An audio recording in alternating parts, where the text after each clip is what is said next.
I'm not Yeah, sure how it works. it's okay. Hi guys, good evening.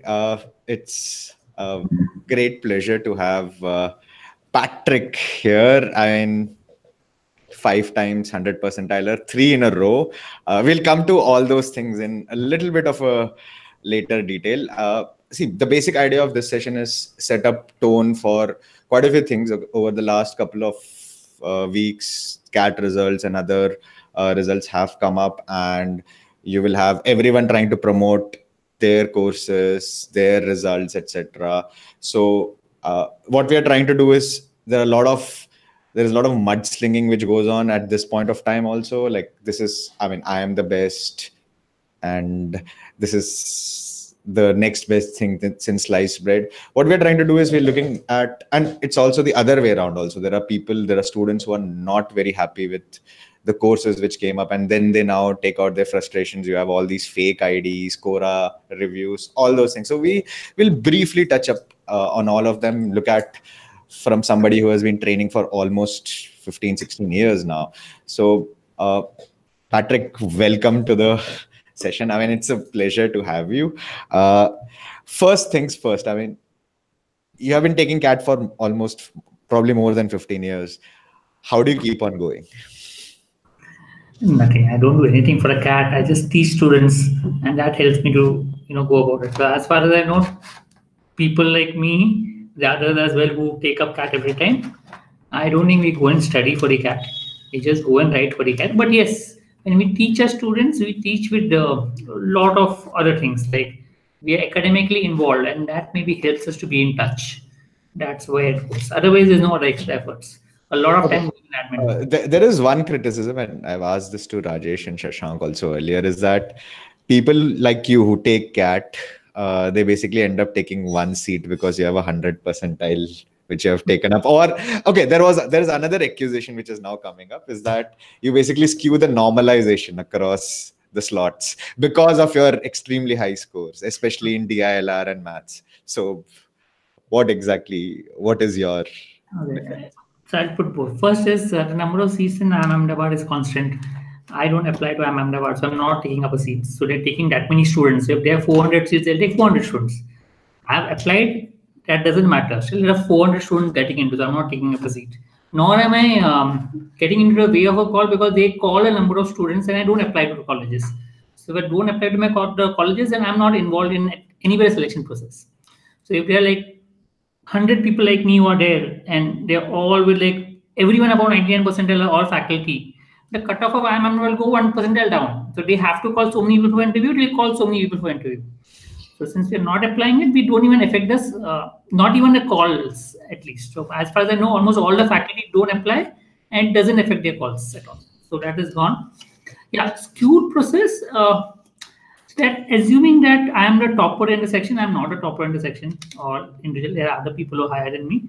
There are ways of which I am normalizes, which will not affect the individual score. Individual is a very small, minute person as compared to like 1 lakh. Suppose when you say 1 lakh people giving the exam in each slot, so one person is hardly 0.00001. No, the part was not that you are affecting their scores. What they're saying is that you're affecting the normalization because your score is, I mean, people like you, Scrabbler, I mean, Shashank, when they score something like 88, 89, 90. I know there are people who have scored more than you also this year, but it does not happen every year. But especially in, say, a DILR section or across all three sections, I mean, when you look at normalization, the biggest concern for them is you guys affect or you skew it a little bit. What would you say? I mean, I know, see, this is something which we all have to live with. I mean, there is nothing we can do about it. There are a lot of good people who are writing the exam out there, and they are there in both the slots. So if I am one person in one slot, there are other people in other slots. It anyway balances out one aspect about it, and there are many people like that. So it automatically balances out. It doesn't skew the results as such. The whole process of normalization itself is a little faulty, and it doesn't mean that if one person has scored very high in one slot, the other person cannot score high in that slot. As a matter of fact, what I've seen in normalization is most 100% are normally skewed to one slot. Okay, so that means if there are like say 1100 percentiles This this time side, around, yeah, yeah. it could be like there are 8 people or 7 people in from one slot and 3 4 people from other slot. And it has nothing to do with a person has scored higher or person has scored lower. As a matter of when they normalize the scores, okay, they normally remove the top scorers and then they normalize. That's how a They, normalization yeah, happens. yeah. So Ideally, whenever they should do normalization it. Yeah. happens, they remove the top scores, then they normalize. That means they don't even consider my score to normalize. So top one person scores are removed, then the normalization takes place. In which case, the topper scores are anyway not considered for normalization. So in which case, I mean, this is what actually Scrabbler had explained it to me. I sat with Scrabbler and he explained me the whole process of normalization.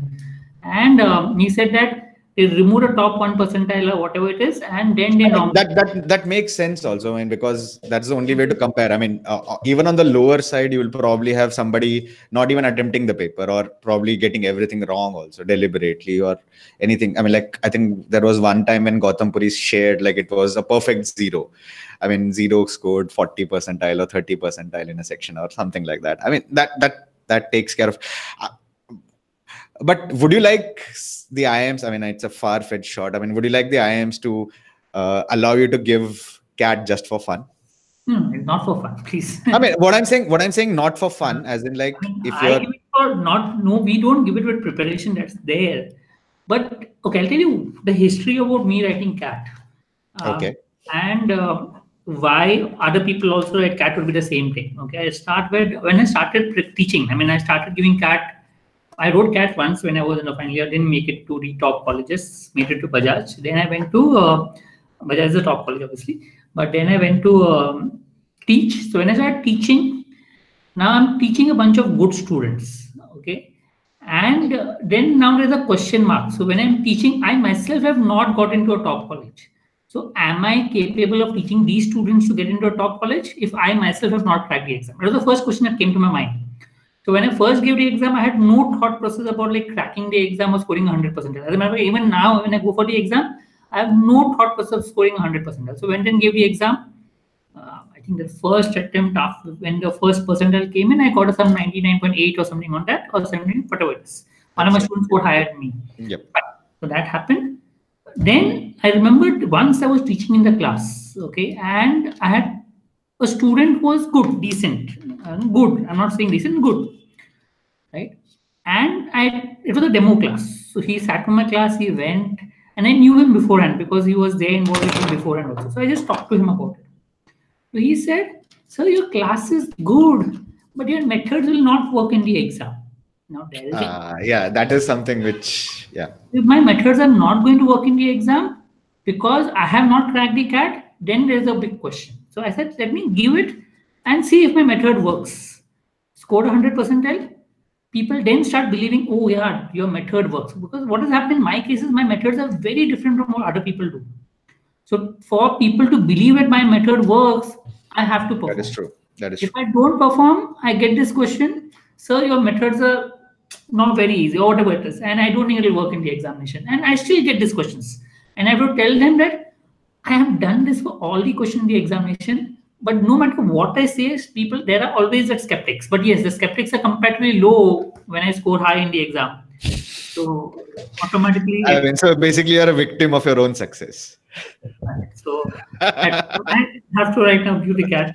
But I also realize that if a person goes for the exam saying I want to score 100 percentile, there's a high chance you will not score 100 percentile. That's true. That's When very I true. go for the exam, I have no intention of scoring 100 percentile. It's just that I go, give my best, and come back no matter what it is. That's all. So, Okay. Yeah, I will have this last question. I mean, before we go to the rest of the questions, is that how much is the pressure on you to deliver that 100 percentile? I mean, see, there is one part which you said is there is an aspect which is marketing.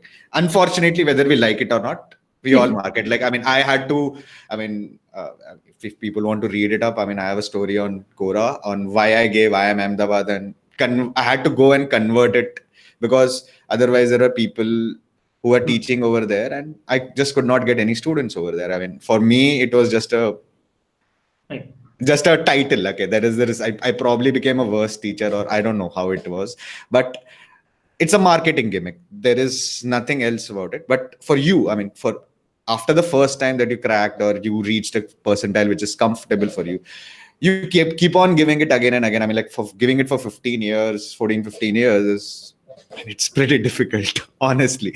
And scoring it there. I mean, so is there a pressure on you like every time? And every time you score 100, the pressure on scoring it again the next time? Like, for example, it will be like almost like a healthy competition between you, Rajesh, and Scrabbler, right? I mean, Scrabbler is at, I think, at 9, Rajesh is at 4 or 5, you are at 5.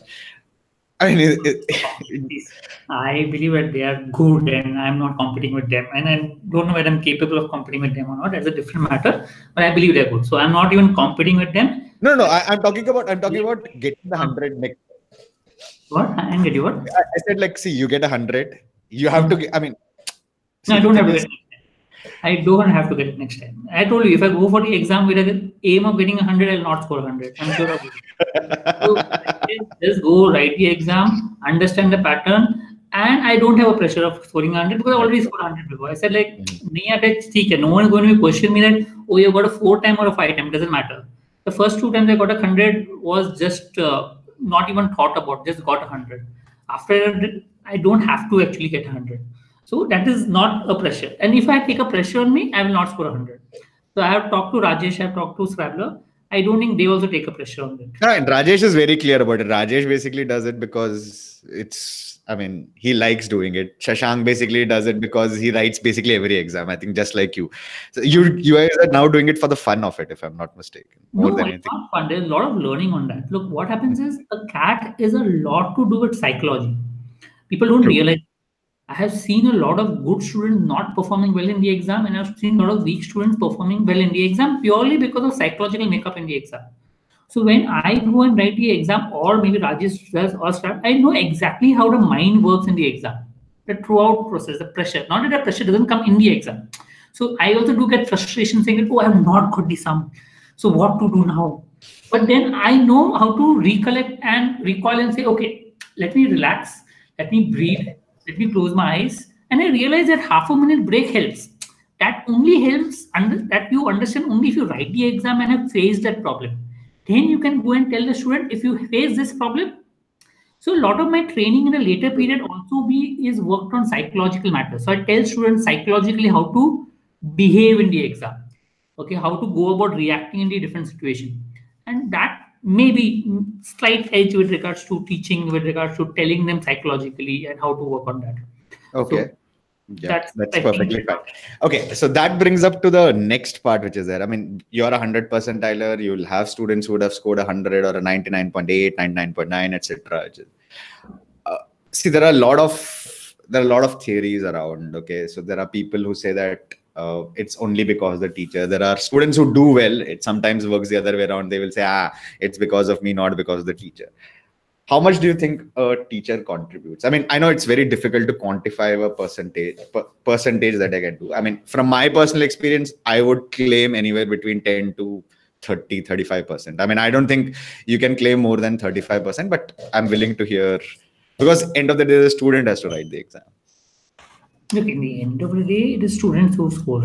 Faculty only can guide and mentor them. I've had different students in the class, people who listen to you, people who don't listen to you, people who are open to learning, people who are not open to learning.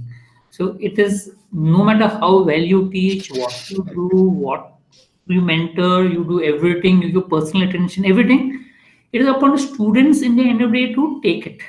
A student who takes a good learning will always benefit well. A student who doesn't take a good learning will not benefit. That's what I've seen. So I've seen students, good students, not listening to me. And I'm not saying that because they don't listen to me or not listening to anyone and following their own methods, and people who listen. So there are two ways of it. So in the end of the day, all credit to students. I don't think faculty does play a role to some extent. I mean, it has to play, but it's not 0, but it's not 100 also. It's not 100. I mean, it's more to do with students than the faculty. As you said, I don't even claim more than 35% of the credit for the student because there are a lot of students who have done it. Yes, there are a few students whom you can take a credit on. Few of them. I'm not saying many. Definitely. Out of 100, you will have even 5 students coming back and saying that I am weak, I was weak, and because you taught me, I have improved, then you feel happy. Very I'm not saying that there are too many such people, but that makes a lot of difference with regards to your satisfaction which is there. And I do get that a few, I'm not saying many, but a few students who come back and say that you have made a difference in my learning, and that's what matters in the end of the day. So I remember exactly one of my student was there sometime, long time back. So, and I still remember him, I still quote the example. He was the one who would come with a 40 percentile in that, something on that. Right?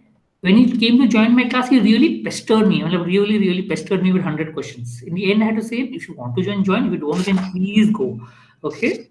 So he didn't know. He had done a lot of research. He joined. So he should keep on asking doubts, pester.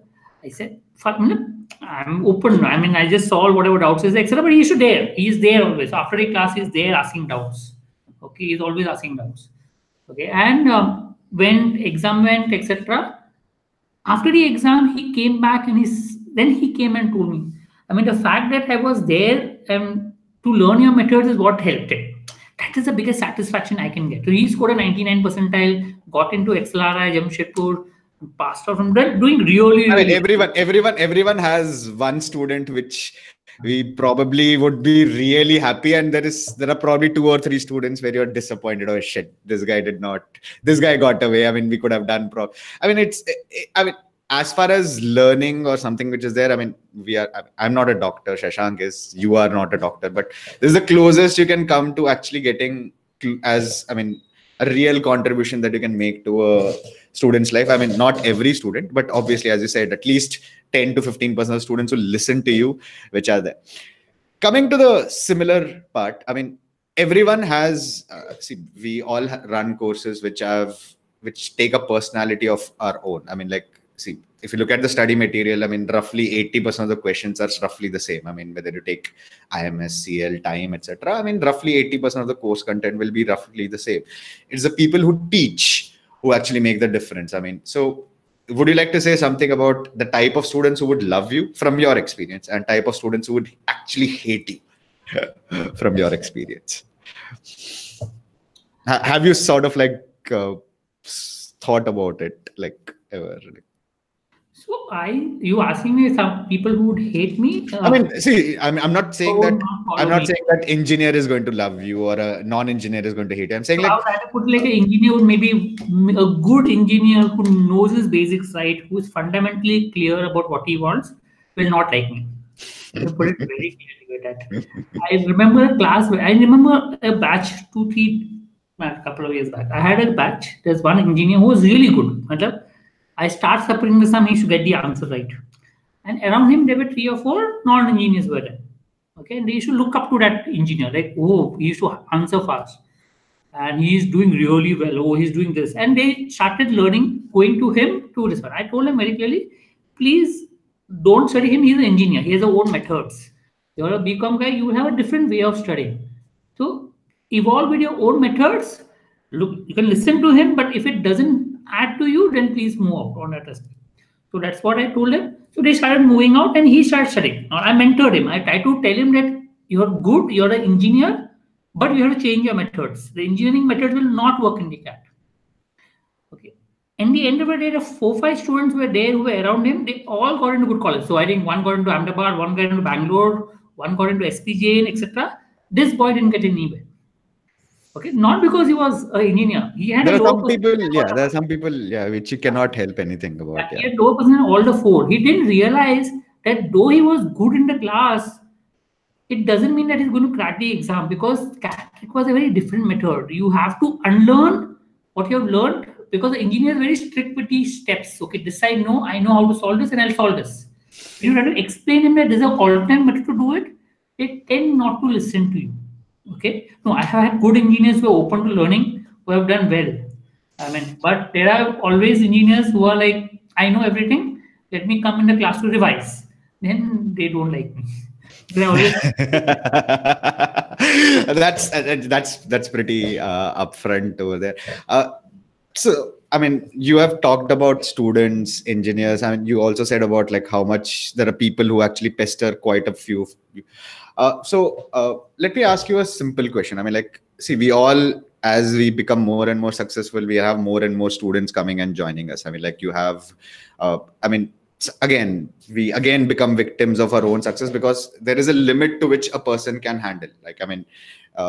So in time, we used to have a very simple relation that for one faculty, you can probably give him like up to batches of up to 200, 150 to 200 batches. And if you want doubt clearing also, probably about 100 odd students is what you can handle and service them really, really well. Do you feel after a point of time, you also get overwhelmed? And how do you go about solving that? My work is that I limit the number of students who come in. So automatically, I don't take in too many students because I'm the only faculty, and when my one batch consists of only 30 students, I normally don't go overboard because I realize that yes, what you're saying is true. If you have too many students, then there's all that issue of doubt solving of the students, and you don't give individual attention, and you don't be able to answer them, etc., which is really bad. So yes, so as far as the possible, I try to limit the number of students, and I keep that many students. So I don't go beyond 200 as far as possible, 200, 250 max in a In a year. year, yeah, that actually is a very reasonable task. I mean, especially if you are a business owner, yeah, you can actually manage up to 200. Have you tried giving it to sub faculty members or like part-time faculty members, etc., to help them? And what has been your experience? No, I look, there is, I normally have maybe someone, maybe among the students who are good to help teach students who are weaker. So there are always the students who are really weak in mathematics, etc., and they want a little hand holding. So teach them, I do have one more faculty because I may tend to go fast and I may not be a right faculty for them. So True. that teaching I may give it to someone else, but otherwise the whole batch, right from the start to the end, for the quant and DILR, I end up taking up. Verbal, my wife takes up, I end up taking.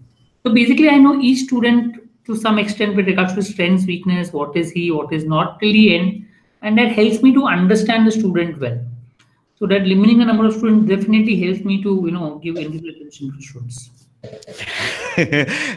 No, my question is also in terms of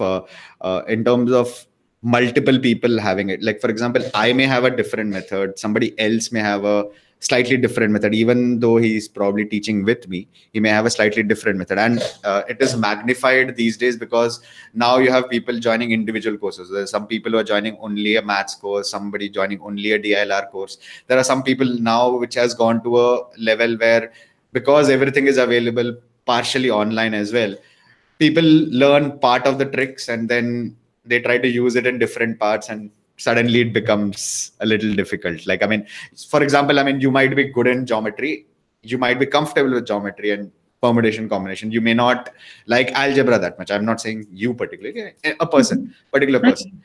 But the thing is, go ahead. What happens is, when I teach, or any faculty, I'm just generally representing any faculty. When I teach or any faculty teach, he has a particular method which is there across the sums, across chapters. So if I'm teaching, say, numbers to averages, to time, speed, distance, to whatever chapters, there's a link. Their methods are linked together to some extent. The way you solve, how you solve, using options, using this, using that. There are 3 or 4 methods. And I've seen that every faculty has a set methods which are there. The moment you move from one faculty to second faculty, there's a change of methods. So I suppose I go and study time speed distance from a faculty. Problem is his foundation is completely different from what my foundation is. Very difficult to link up. So I remember a long time back, there was one good faculty who was there. I don't know if you remember Monira or someone. So I sat for a lecture. I thought, let me just see what is there and what is so special about a class. I didn't understand a thing in the math lecture. Monira. I didn't understand a thing in the math lecture. And I was wondering, do I know mathematics or not? I mean, that's the case. But then I realized that the method she teaches, she would have something fundamentally going on the way she teaches, which is quite different from my fundamental, the way I learn. Okay. And the way I teach. So automatically I realized that when I'm going to more than number of faculties, there is bound to be confusion. So even if I've seen my students, I tell them avoid seeing too many videos online regarding content.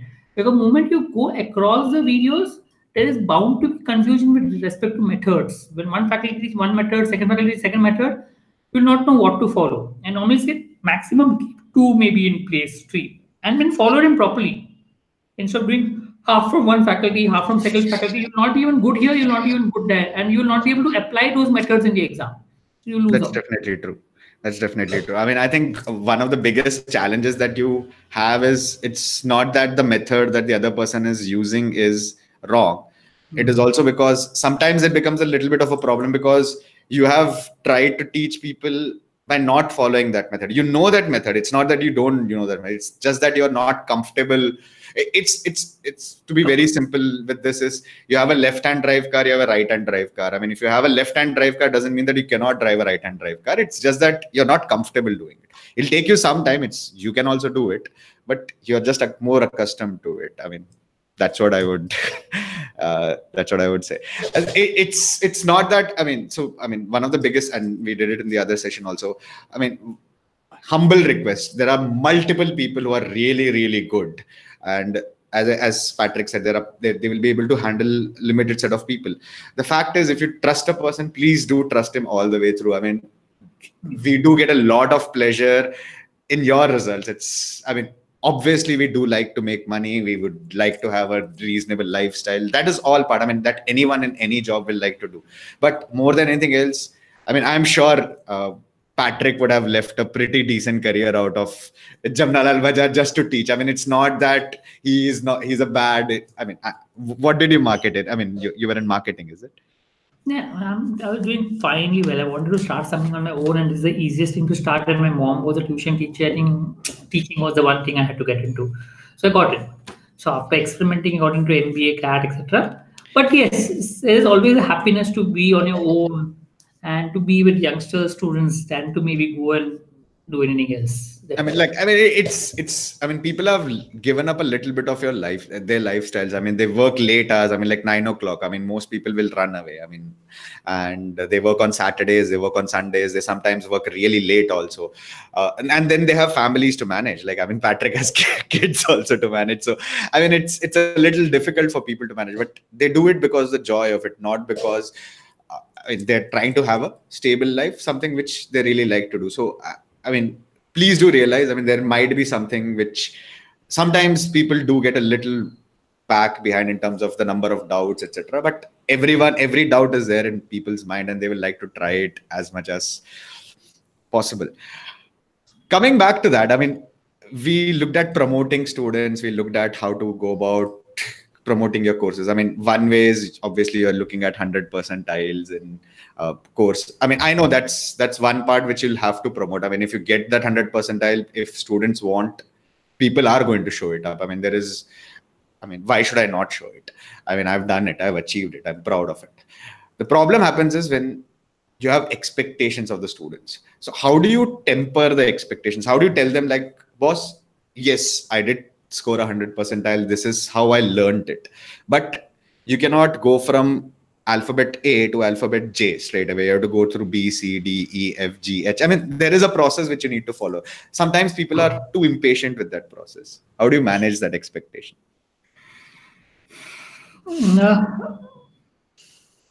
So yes, what I normally tell student basically is that don't purely look at you're getting to the J. What you said is right, but enjoy the whole experience of learning.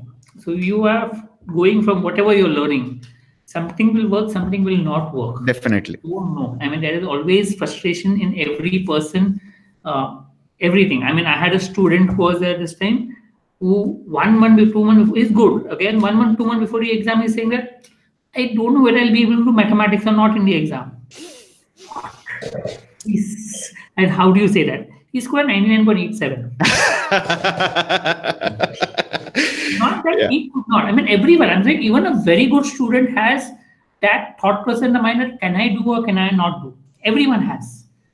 The people who are normally successful are the people who can overcome it and say that no matter what the pitfalls are, let me keep trying.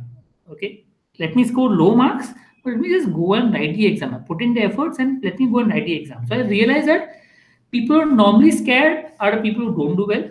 But people, despite being hesitant and still go on, are the people who normally do well. So perseverance is very, very important.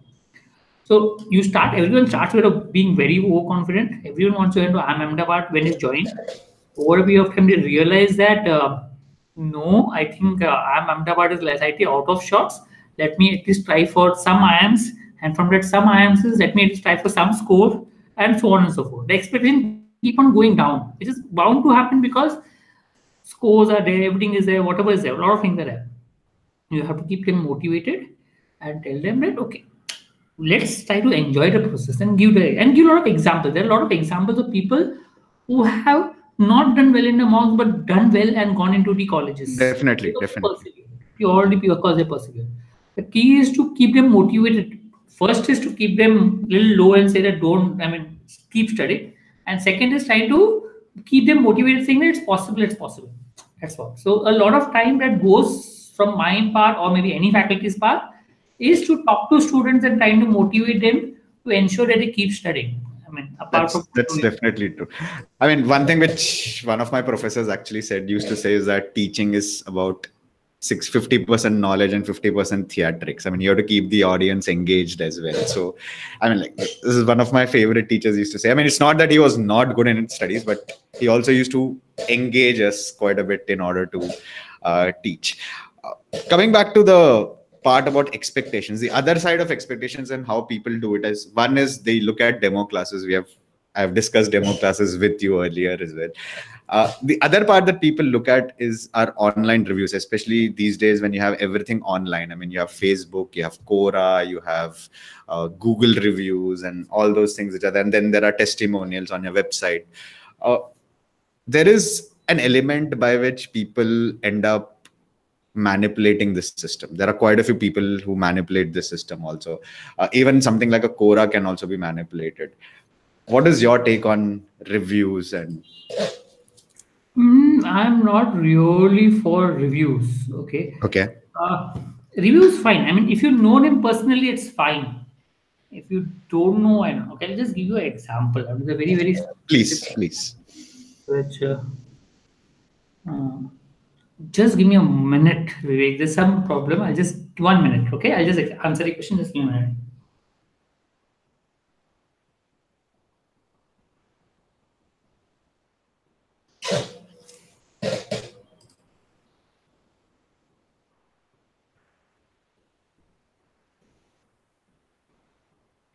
Okay. Are you sure everything's okay? Yeah, nothing. Nothing on connection. Technical problems always there. And anyway, sorry. Where was I? Reviews. Yeah, I'll give you an example. Okay, now there is I had a student in my class. Okay, a long time back this was. Okay, and once when he was doing a group study, he took up a call, and when he was answering, he said something like, "Yes, I am from Bajaj."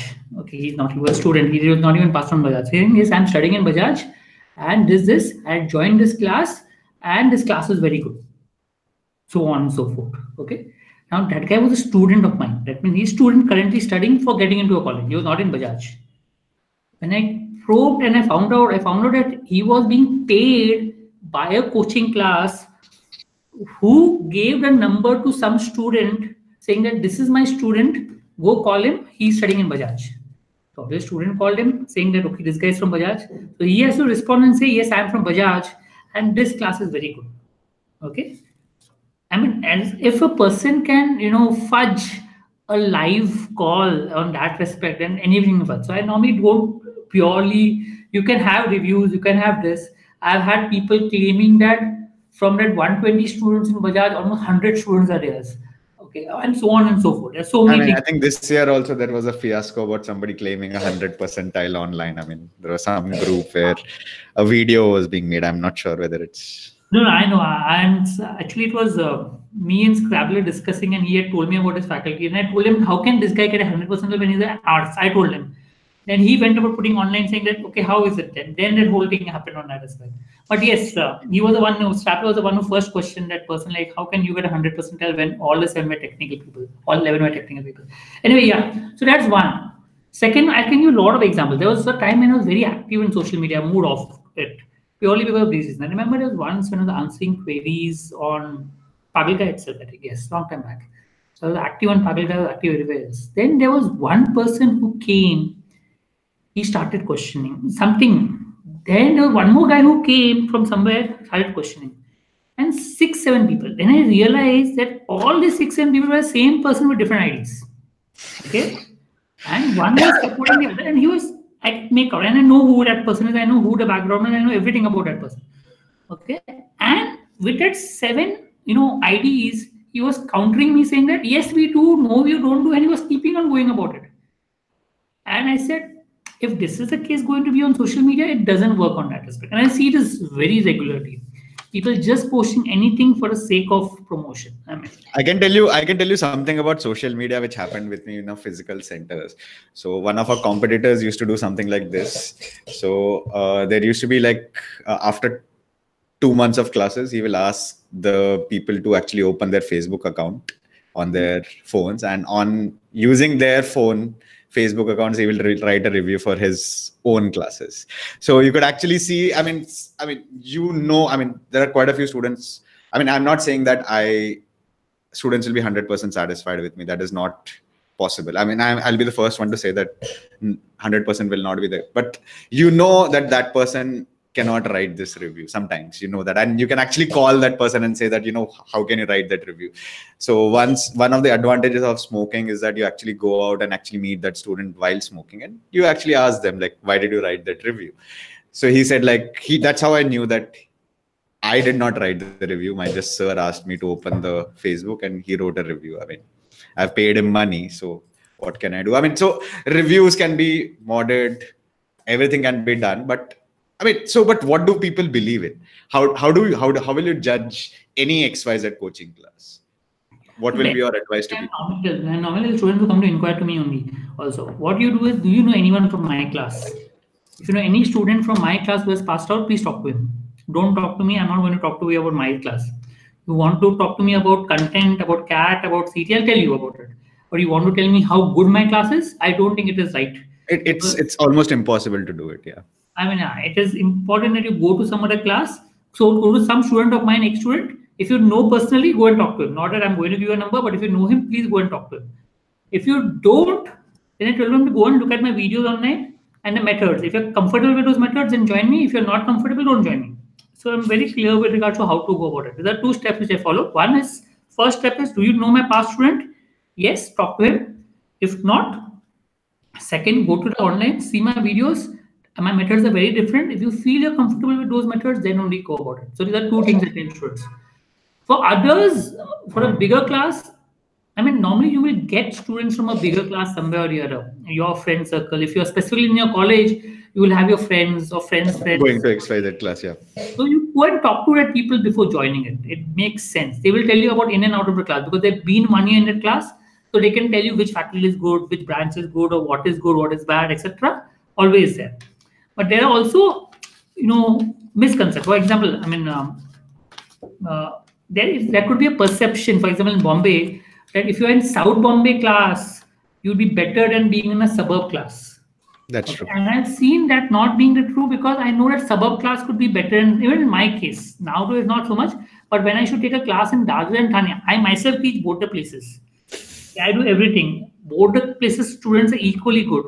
But I have still people wanting to go from Thane to Dadar because they want to go to Dadar. And I have to convince them that no, why are you traveling? Why are you traveling like results are same, students same, everything is same. What is the point of travel? So which is where this one is. There are perceptions always there. But yes, the best thing to do is talk to the students who have been there in the class, and they will be giving the best response. So in time, we used to get this example of there is a center in Delhi called Connaught Place. That center of time, that one center has close to about 8,000 to 9,000 CAT students every year.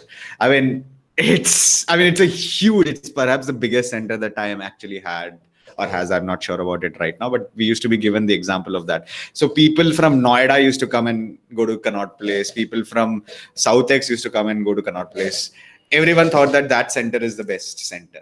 So when we used to run time in Goa, we had Panjim and Margao. So Panjim, everyone wanted to come, or some people wanted to go to. I mean, sometimes when I used to take classes in Margao, they used to go in. I mean, we had to convince people. I mean, there was a time when I had to actually give a discount in Margao so that people will actually join, so that at least I have equal number of students in both the places. So these are challenges that people face because you don't believe in certain parts. I mean, like most good-natured people. I mean, I think by speaking to a person, you would be able to find out how a person is, and you will be able to figure out like how that person is going to treat with you. You can ask the history of it. I mean, like, people spend so much time and effort trying to figure out whether they are going to go out on a picnic with a person, right? I mean, they'd spend half the amount of money. They spend lesser amount of money uh, reading the reviews of movies. I mean, you'll go to a trashy movie. I mean, like, $500 plus popcorn and all those things are gone. You're going to spend some amount of money. At least go through some amount of background research. When I say research, don't take one person, no matter even if it's your best friend or your uh, topper in your college. Everyone is a different person. Speak to that person if you can. Watch his demo classes, as Patrick said, and try to do it. I mean, people are trying to do a good job. Most people that you get are honest, and reviews are not the only one. I mean, most people are very genuine when it comes to it. Last question, which I would last questions that I would like to ask you is, when it comes to these multiple methods and multiple parts, do you actually get irritated when students actually say, us sir ne mere ko ye bataya tha? Abhi. No, with me, it doesn't happen so much. But yes. How do you react to that? Okay, because I read it online, like, I mean, mere ko is diagram se ye kar sakte ho. I first of all tell the students, first of all, don't refer any online this one. So I don't get, but there have been cases, yes. And I've seen those people suffering over a period of time. Not because that method is good or my method is better, nothing to do with that, but because they end up doing too many methods and they just get confused with what to do in the end of the day.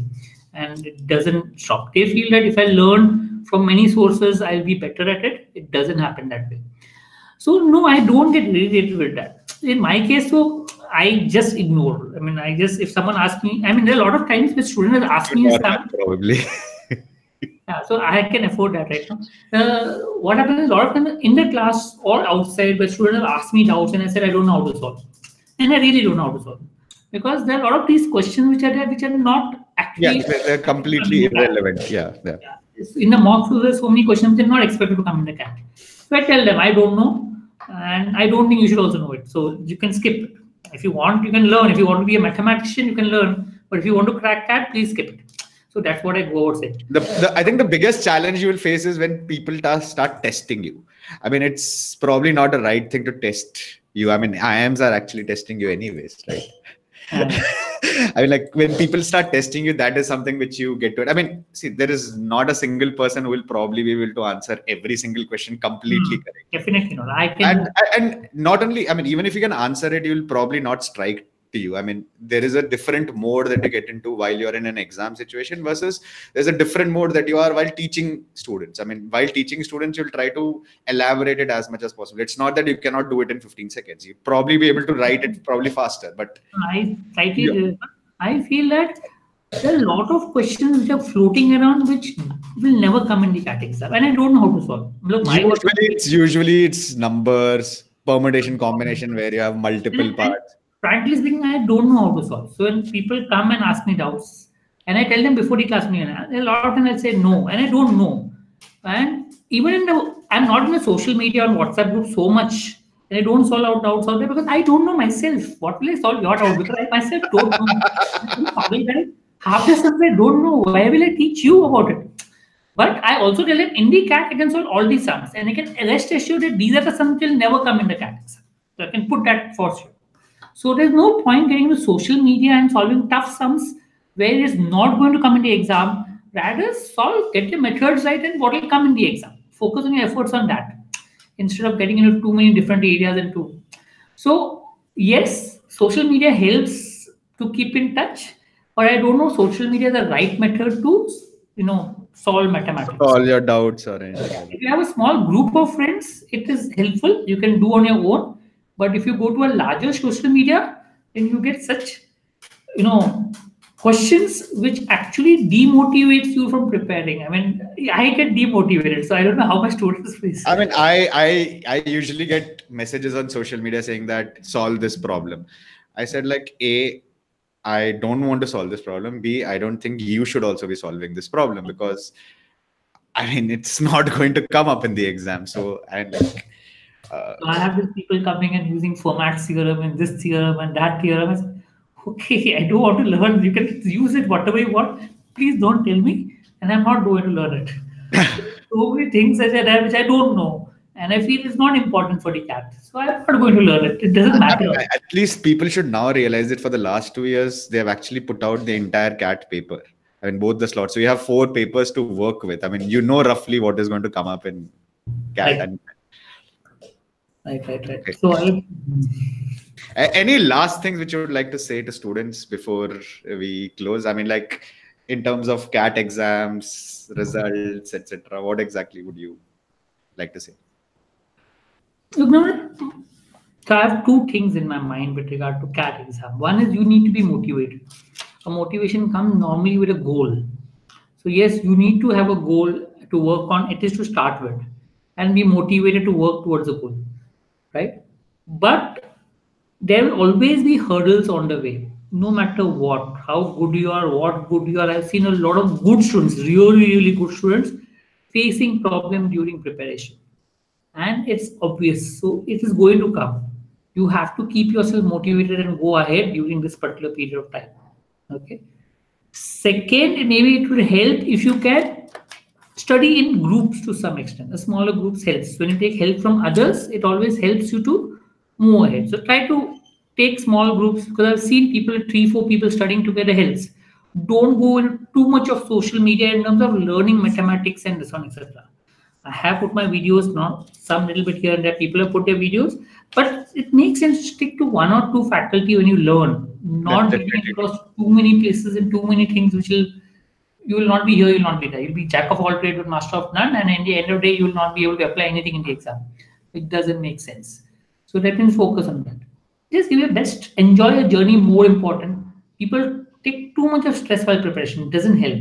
It's more important to be carefree, enjoy, and then prepare. If you stress yourself, it doesn't help. For example, so say you want to prepare verbal. I normally tell students, read something which you like. Take a storybook and read something on that. Don't try to cram yourself and do something which you don't like.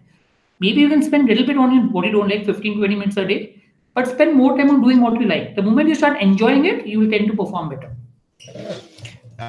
Thanks, Patrick. I mean, you have heard from Patrick himself. If you would like to enroll for his courses, the link will be provided on the YouTube channel over there. We also have our courses for GDPI, etc., and for next year's courses, the link is present over there. Thank you again, Patrick, for coming in. Really a pleasure always to speak with you, interact with you. Good night, guys. We'll be back again soon with a very special guest again. Thank you very much. Thank you.